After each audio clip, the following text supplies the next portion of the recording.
जय राम जी की। श्री वाल्मीकि रामायण अयोध्या कांड 35वां सर्ग। सुमंत्र के समझाने और फटकारने पर कोई प्रभाव कैकेयी पर नहीं पड़ा। तदंतर होश में आने पर सारथी सुमंत्र सहसा उठकर खड़े हो गए। उनके मन में बड़ा संताप हुआ जो अमंगलकारी था। वे क्रोध के मारे कांपने लगे। उनके शरीर और मुख की पहली स्वाभाविक कांति बदल गई। वे क्रोध से आंखें लाल करके दोनों हाथों से सिर पीटने लगे और बारंबार लंबी सांस खींचकर हाथ से हाथ मलकर दांत कटकटाकर राजा दशरथ के मन की वास्तविक अवस्था देखते हुए अपने वचन रूपी तीखे बाणों से कैकेयी के हृदय को कंपित सा करने लगे। अपने अशुभ एवं अनुपम वचन रूपी वज्र से कैकेयी के सारे मर्म स्थानों को विदीर्ण करते हुए सुमंत्र ने उससे इस प्रकार कहना आरंभ किया। देवी, जब तुमने संपूर्ण चराचर जगत के स्वामी स्वयं अपने पति महाराज दशरथ का ही त्याग कर दिया, तब इस जगत में कोई ऐसा कुकर्म नहीं है जिसे तुम न कर सको। मैं तो समझता हूं कि तुम पति की हत्या करने वाली हो, साथ ही कुलघातिनी भी हो। ओह, जो देवराज इंद्र के समान अजय, पर्वत के समान अकंपनीय, महासागर के समान क्षोभ रहित हैं, उन महाराज दशरथ को भी तुम अपने कर्मों से संतप्त कर रही हो। राजा दशरथ तुम्हारे पति, पालक और वरदाता हैं। तुम इनका अपमान न करो। नारियों के लिए पति की इच्छा का महत्व करोड़ों पुत्रों से भी अधिक है। इस कुल में राजा का परलोकवास हो जाने पर उसके पुत्रों की अवस्था का विचार करके जो ज्येष्ठ पुत्र होते हैं वे ही राज्य पाते हैं। राजकुल के इस परंपरागत आचरण को तुम इन इक्ष्वाकु वंश के स्वामी महाराज दशरथ के जीते जी ही मिटा देना चाहती हो। तुम्हारे पुत्र भरत राजा हो जाएं और इस पृथ्वी का शासन करें, किंतु हम लोग तो कहीं वहीं चले जाएंगे जहां श्री राम जाएंगे। तुम्हारे राज्य में कोई भी ब्राह्मण निवास नहीं करेगा। यदि तुम आज वैसा ही मर्यादाहीन कर्म करोगी तो निश्चय ही हम सब लोग उसी मार्ग पर चले जाएंगे जिसका श्री राम ने सेवन किया है। संपूर्ण बंधु बांधव और सदाचारी ब्राह्मण भी तुम्हारा त्याग कर देंगे। देवी, फिर इस राज्य को पाकर तुम्हें क्या आनंद मिलेगा? ओह, तुम ऐसा मर्यादाहीन कर्म करना चाहती हो? मुझे तो यह देखकर आश्चर्य सा हो रहा है कि तुम्हारे इतने बड़े अत्याचार करने पर भी पृथ्वी तुरंत फट क्यों नहीं जाती, अथवा बड़े बड़े ब्रह्मर्षियों के धिक्कारपूर्ण वाग्दंड जो देखने में भयंकर और जलाकर भस्म कर देने वाले होते हैं, श्री राम को घर से निकालने के लिए तैयार खड़ी हो। तुम जैसी पाषाण हृदया का सर्वनाश क्यों नहीं कर डालते? भला आम को कुल्हाड़ी से काटकर उसकी जगह नीम का सेवन कौन करेगा? जो आम की जगह नीम को ही दूध से सींचता है, उसके लिए भी यह नीम मीठा फल देने वाली नहीं हो सकती।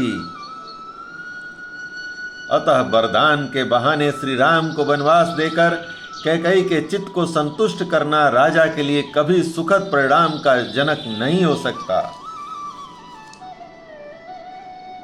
कैकेयी, मैं समझता हूं कि तुम्हारी माता का अपने कुल के अनुरूप जैसा स्वभाव था वैसा ही तुम्हारा भी है। लोक में कही जाने वाली यह कहावत सत्य ही है कि नीम से मधु नहीं टपकता। तुम्हारी माता के दुराग्रह की बात भी हम जानते हैं, इसके विषय में पहले जैसा सुना गया है वह बताया जाता है। एक समय किसी वर देने वाले साधु ने तुम्हारे पिता को अत्यंत उत्तम वर दिया था। उस वर के प्रभाव से कैकेयी नरेश समस्त प्राणियों की बोली समझने लगे। तिर्यक योनि में पड़े हुए प्राणियों की बातें भी उनकी समझ में आ जाती थीं। एक दिन तुम्हारे महातेजस्वी पिता सैया पर लेटे हुए थे। उसी समय जृंभ नामक पक्षी की आवाज उनके कानों में पड़ी। उसकी बोली का अभिप्राय उनकी समझ में आ गया, अतः वे वहां कई बार हंसे। उसी सैया पर तुम्हारी मां भी सोई थी। वह यह समझ करके कि राजा मेरी ही हंसी उड़ा रहे हैं, कुपित हो उठी और गले में मौत की फांसी लगाने की इच्छा रखती हुई बोली, सौम्य नरेश्वर, तुम्हारे हंसने का क्या कारण है, यह मैं जानना चाहती हूँ। तब राजा ने उस देवी से कहा, रानी, यदि मैं अपने हंसने का कारण बता दूं तो उसी क्षण मेरी मृत्यु हो जाएगी, इसमें संशय नहीं है।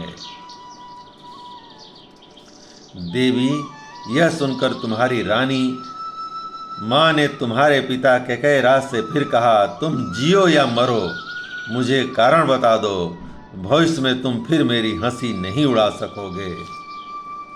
अपनी प्यारी रानी के ऐसा कहने पर कैकेयी नरेश ने उस वर देने वाले साधु के पास जाकर सारा समाचार ठीक ठाक कह सुनाया। तब उस वर देने वाले साधु ने राजा को उत्तर दिया, महाराज, रानी मरे या घर से निकल जाए, तुम कदापि यह बात उसे न बताना। प्रसन्न चित्त वाले उस साधु का यह वचन सुनकर कैकेयी नरेश ने तुम्हारी माता को तुरंत घर से निकाल दिया और स्वयं कुबेर के समान विहार करने लगे। तुम भी इसी प्रकार दुर्जनों के मार्ग पर स्थित हो पाप पर ही दृष्टि रखकर मोहवश राजा से यह अनुचित आग्रह कर रही हो। आज मुझे यह लोकोक्ति 16 आने सच मालूम होती है कि पुत्र पिता के समान होते हैं और कन्याएं माता के समान। तुम ऐसी बात न बनो, तुम ऐसा न करो, इस लोकोक्ति को अपने जीवन में चरितार्थ मत करो। राजा ने जो कुछ कहा है उसे स्वीकार करो। श्री राम का राज्याभिषेक होने दो। अपने पति की इच्छा का अनुसरण करके इस जन समुदाय को यहाँ शरण देने वाली बनो। पाप पूर्ण विचार रखने वाले लोगों के बहकावे में आकर तुम देवराज इंद्र के तुल्य तेजस्वी अपने लोक प्रतिपालक स्वामी को अनुचित कर्म में न लगाओ। देवी, कमल नयन श्री राम राजा दशरथ, देवी कमल नयन श्रीमान राजा दशरथ पाप से दूर रहते हैं। वे अपनी प्रतिज्ञा झूठी नहीं करेंगे।